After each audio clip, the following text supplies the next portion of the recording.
Welcome in, everybody, to the In Off the Bench podcast. My name is Jim Cross. We have no Ava Garza. She's covering LSU versus Kentucky basketball. We have no Daniel. He's with his mom at the hospital. Thoughts and prayers are with her and his family. But we got to keep the show moving. Before we introduce our guests, we got to plug the sponsors. Chinook Seedery, 8 flavors, mild to wild, less salt, no sandpaper tongue, the best sunflower seeds in the game. Old Dominic Distillery in the heart of downtown Memphis. Vodka, whiskey, bourbon, gin. They got it all. Relief Chiropractic in South Haven, Mississippi. Go see my man, Dr. Vic. Get yourself adjusted. And, of course, Jesus One Apparel, John 16:33, empowering young men and women to be bold in their faith. But enough of that. We got to get to the biggest guest in podcasting this week. That's Alex Irvine. Alex, how are we doing? I'm doing good. How are you? Excellent. You know, getting to talk gymnastics in general, but we love when we have a new team. We haven't had anyone from Auburn yet, and I've gotten to see you ladies compete, over the last couple seasons, and excited to be able to talk to a high-level gymnast like yourself. But, we got to get your story. Where are you originally from?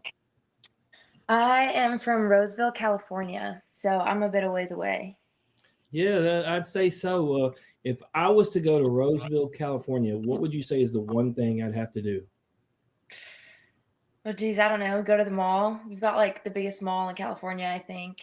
It's the Roseville Galleria. Other than that, I don't know. We're pretty close to like Folsom Lake, and it's like an hour to the mountains, hour to the beach. So it's like right smack in the middle. It's a good location. Yeah, sounds like it. When you're growing up, who would you say, is your biggest influence? And I don't mean just gymnastics. I mean overall. Like, who's the biggest influence to you growing up? First and foremost, God. I feel like I grew up in a faithful household, but got even closer to it when I was able to drive and I could take myself to church. So I started going more consistently, got a Bible, and that like really helped me as I was going into the heavier seasons of gymnastics and getting recruited and trying to, start applying to colleges and get that going. So God for sure. And then obviously my parents just helped push me along the way. So, yeah. Yeah, absolutely. So do you have a favorite athlete coming up? Is there somebody that, whether they're a gymnast or just an overall athlete that you're looking up to as a young and upcoming athlete? Do you know who Brandon Burlsworth is? Yes, Arkansas. Yes, they have that movie out. I saw that movie a while ago when I was younger, and I'd say it's been him ever since. I know he's not with us, but just the way he like led his life through sports, I feel like is rare to see. So like he's bold about his faith, and that was just something that always inspired me. Yeah, absolutely. That's a fantastic movie for anybody who's watching this podcast and hadn't seen it. It's called Greater. Fantastic movie. So you end up choosing UCLA out of high school. Obviously, you are from California. Was UCLA a school that you always wanted to go to, or how did UCLA end up being the school you chose? UCLA was not the school that I wanted to go to, even though I'm grateful for the step that it played in my journey. But all growing up, my dream school was to get out here and compete for the SEC. And I applied to a lot and really tried to send my videos out and get myself seen. And unfortunately, I just kept having like back-to-back injuries. And I was still doing my part, but I was getting more seen on the West Coast. So a lot of my options came from the West Coast. And then I got that opportunity and went. And right after I was given the opportunity to go see the school, I was given the offer, I dislocated my elbow. So it sort of knocked all the other options out of there. Went, loved it, spent a year there and realized like, hey, not for me, sort of got out of there.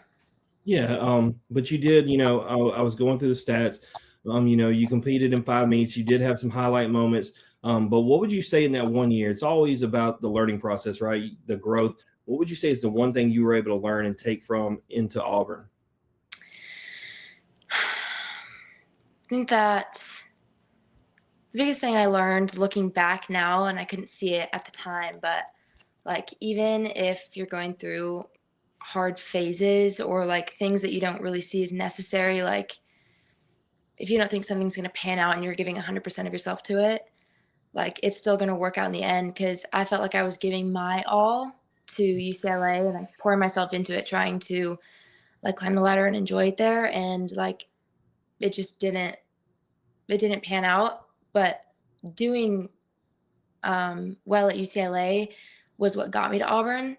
So it's like sometimes I just learned that you have to go through some things like that, even if you can't see the outcome, because it's going to end up. Yeah, now I'm at Auburn and I love it. You know, it is. You've seen the graphic, our plan versus God's plan, and his has got the windy road. And, you know, we got to be stretched in our faith to grow. So, yeah, it's one of those things that, you know, you're grateful after it's all said and done that it happened. Maybe in real time, you know, you're not understanding why it's not working out. So ultimately, like you said, it leads you to Auburn.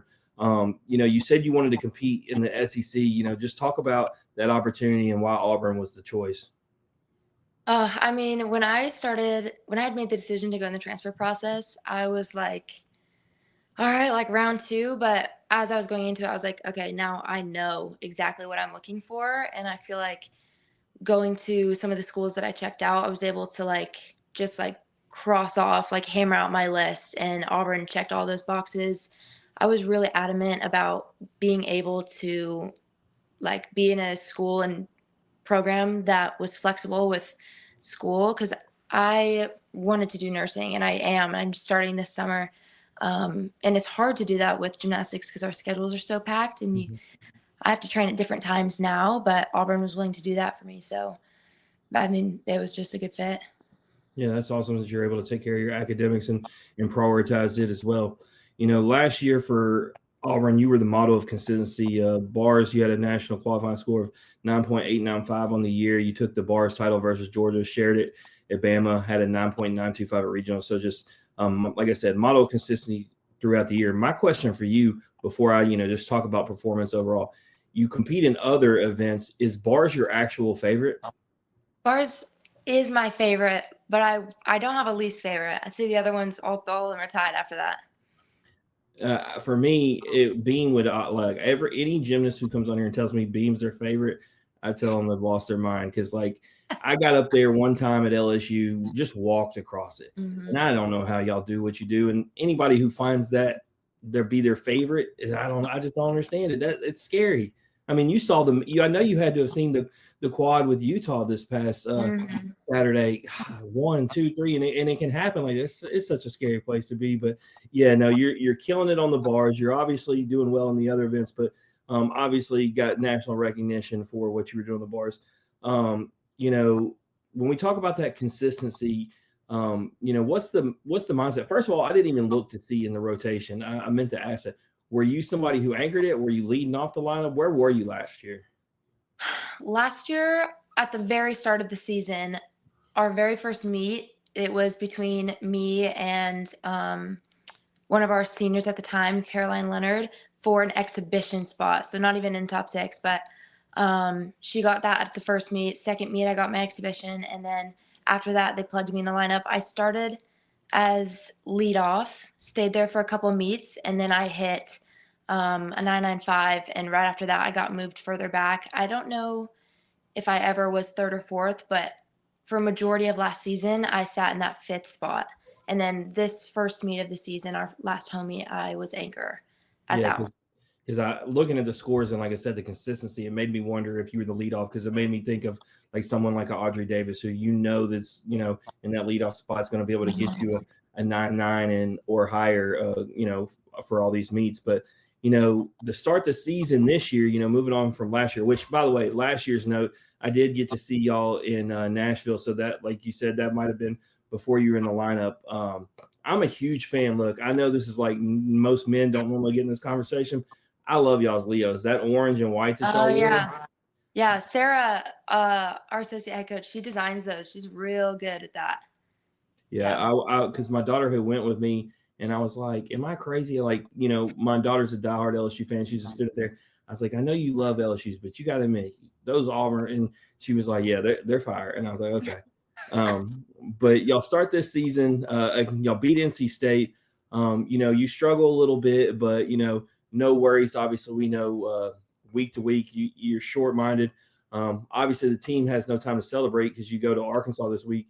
How do you bounce back specifically? And, what's the shift of mind as y'all already are going into conference opponents going top 10 contest on the road?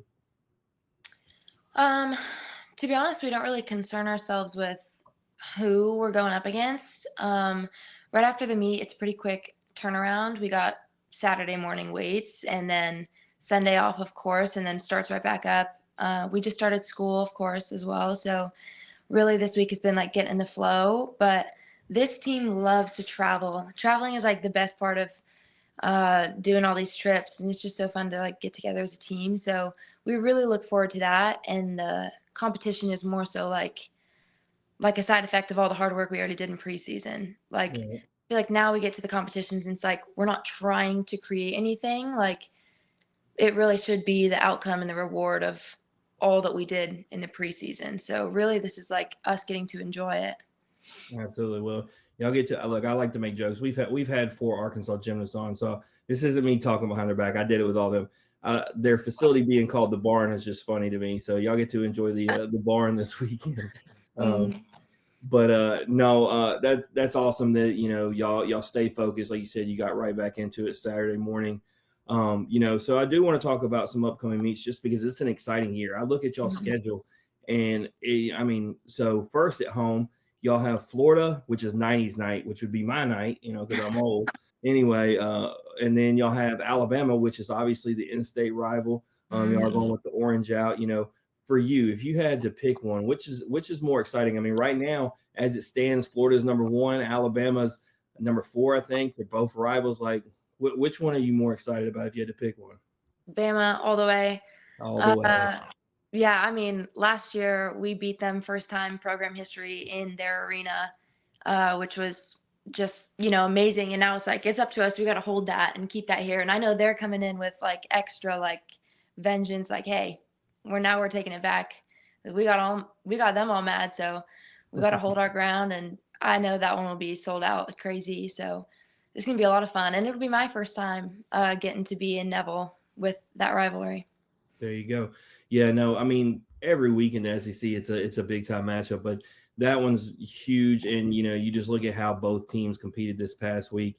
It's hard not to think that one's going to be massive top 10 battle. And we talked about your crowd. I messaged you. I said y'all's crowd looked electric. And you're like, that's not even at its best. I can only imagine. I may have to check the schedule and see if that one that can fit, because I've been to Alabama and I've heard, I actually had a Alabama fan when I was at Alabama talking to me, and he said, yeah, I went to the meet at Auburn 2 years ago, and he said it was the loudest meet he'd ever been to. And I was like, and that came from Alabama fans. So I believe in what's going on there at Auburn. Mm-hmm. So when Oh, we talk about going on the road, you got 2 massive ones. I've been to the PMAC a ton. I've only been to Norman once. Talk to me about going to LSU to Oklahoma. Is one more exciting than the other in that department, or are they both the same? for me, I don't know. Last year I went to, we did Kentucky and where else did we go? We went out. We went to Florida last year and it was good. I like seeing all the arenas and seeing the fan bases. So this year will be new for me too. I have heard from like teammates and stuff like who remember like, oh, this equipment we don't like or this equipment we do and like so they kind of prep that way, but or they'll talk about the fans, like, hey, the Mhm. fans here are rowdy, or they'll say mean things, or blah blah blah. So we have that sort of to prep, but other than that, like I like seeing the other arenas, the other schools.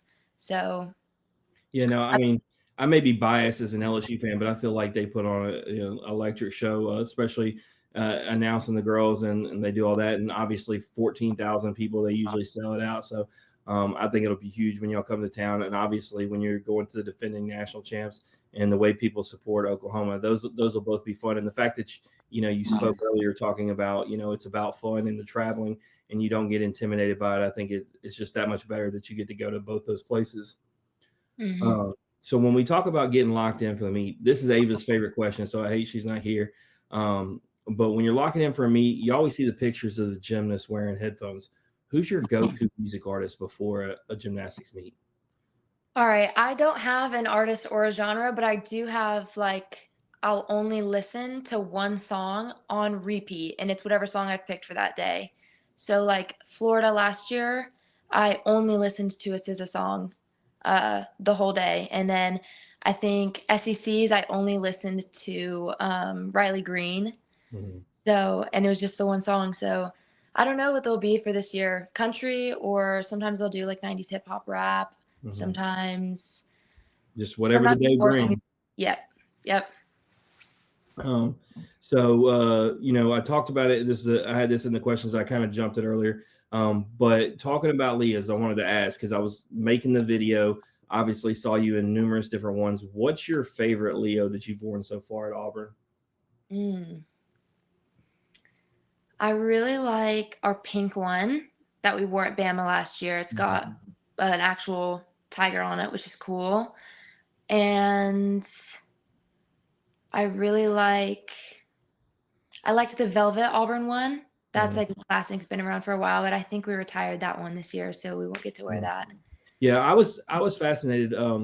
3 years ago, Kaya Johnson gave me the full tour of the LSU facilities and took me into whatever the room was called that they keep all the Leos in. And it just amazed me how many different options there were. And then she said comments like you just said. She's like, "This one's actually retired last year. Yep. This, that, and the other. This one she's like, we're debuting this one this year. Don't take any pictures of this or whatever." And I was like, "Oh my God!" Like, it's a whole closet full of all these different ones. Like I said, I may be one of the only men that I don't know. I believe in having style and swagger, and I like because sometimes I see some of these gymnastics teams and I'm thinking, what are they wearing? Like, I wouldn't have wore that. Like, I don't know, just being honest. But the last question I have, and then we'll play our game. You touched on it earlier. I feel like in sports, you're seeing it more and more now. Athletes are being open with their faith. You talked about it, but I wanted to ask more specifically, how much has it played a role in your gymnastics, especially because you talked about transfer and everything. You talked about injury. Those are things like where you really have to lean on a guy. So talk about how faith has played a role in gymnastics specifically. I feel like for me, it started like I sort of kind of came to it on my own, which I feel like is a little bit more rare. But gymnastics is just so stressful, and you take all these type A girls, almost all the same, we're super critical and just like all the time striving for perfection and worrying about the stuff we can't control. So it really it's like the difference between like being happy and being joyful.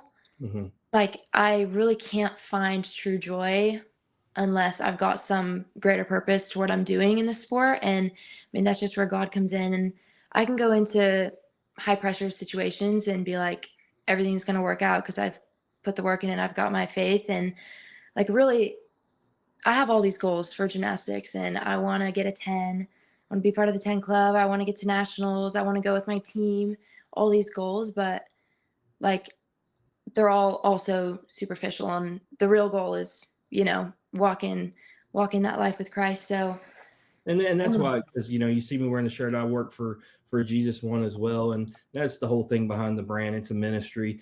It's about in sports, whether you win or lose, you're already a winner if you're a believer in Christ. And so that's the thing that we always try to explain and teach, that the real battle is already won. To what you said, when you go out there and just enjoy it. Know that you're playing for a bigger purpose. It's not just about the colors of the school that you're wearing, but it's for God, and you just go out and give your best. And I think that's awesome that you have that mindset. It makes it so much easier. I see it more and more. I interview more and more guests, but I see it with teams like Ohio State football last year. They talked about it. They had the 2 losses. They came together and they said, we're just going to play for something bigger. We're playing for God. We're playing for our pride. Like, it's, if we win games, cool. If we don't, and then they end up winning a championship, right? Like, whole mindset changed. They just took the pressure off, so to speak. So, but speaking of pressure, got a game for you. Mix it up. Some guests get the easy game of this or that. Some get the game of blind ranking. You get the game of blind ranking. So, awesome. Have you ever done a blind ranking before? Nope. All right. So basically, we've had 45 gymnasts on this show.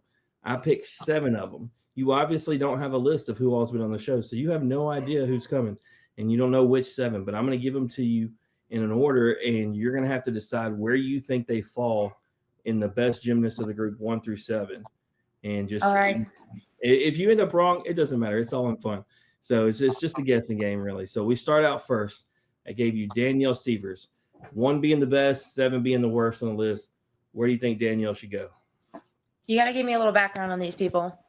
Oh, you don't know Danielle? Okay, so 3-time national champion at Oklahoma. She was their captain last year. She competed in the all-around for a couple seasons, but last year, dealing with some injuries, she was mainly on bars. I didn't know you wouldn't know who Danielle was. We'll put her at 7 just because you didn't know her. Make it easy. All right. What about, you know, Kaya Johnson from LSU was?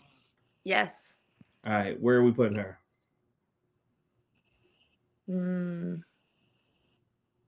4. All right. Maya Lauzon from Cal. Ooh. 2. All right. Former teammate of yours, Shay Campbell from UCLA. 3. I have to go 3. But keeping 1 open. I like it. All right. Luisa Blanco from Alabama. She was real good. Yeah, 1, 5, and 6 open.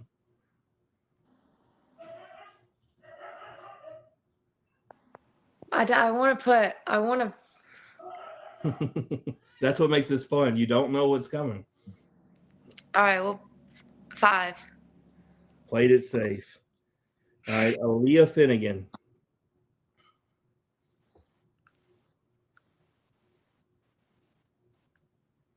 6.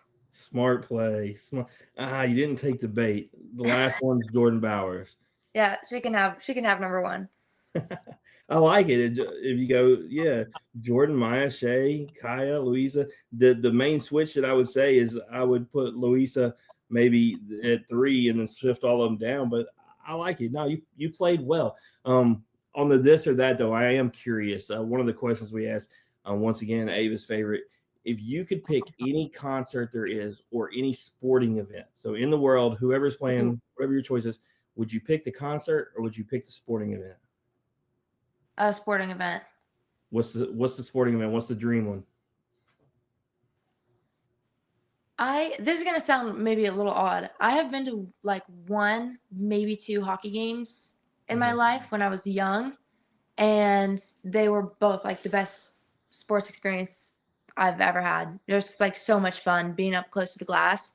I'd do anything for another hockey game, I think.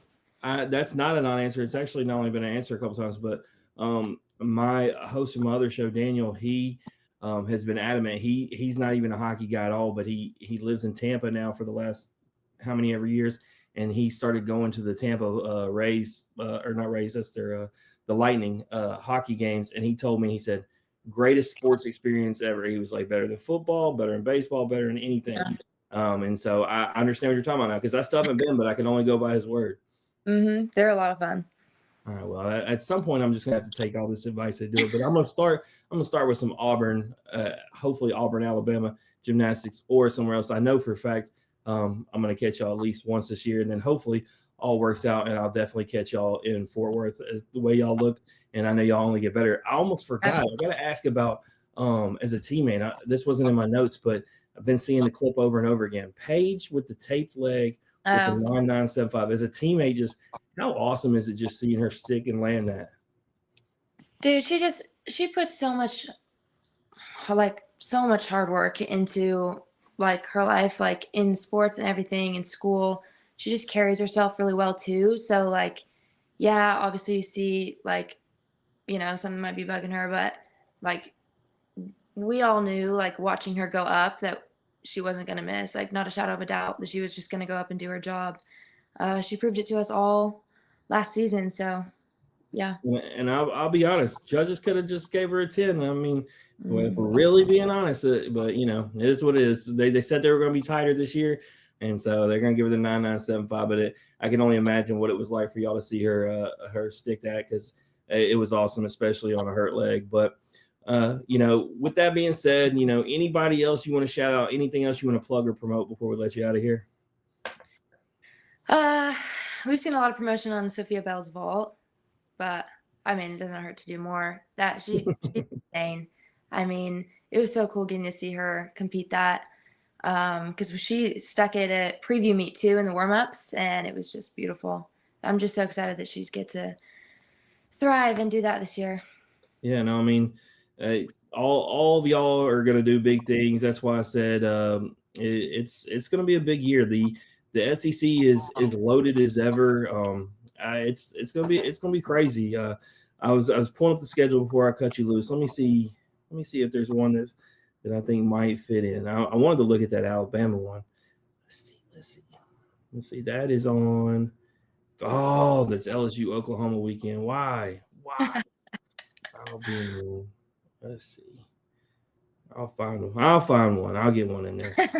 Let's see. Maybe because I want to see it at all. Because I'd say I could go to LSU, but I want to see it at Auburn. I'll find one. But we wish you nothing but the best of luck. Like I said, I hate that co-host couldn't be here to get a chance to meet you, but Daniel watches all the meets. We've gotten Ava to grow to love gymnastics more and more as we've talked to gymnasts. So we look forward to getting to see you, and hopefully I get to see you in person sometime down the road. Awesome. Yeah, thank you so much for having me. Absolutely. That's Alex Irvine, everybody. If you like hearing her story or you just like hearing us average Joes talk X's and O's, please like and share on Facebook, retweet us on Twitter, listen, subscribe on Apple, Spotify, YouTube, all those different things.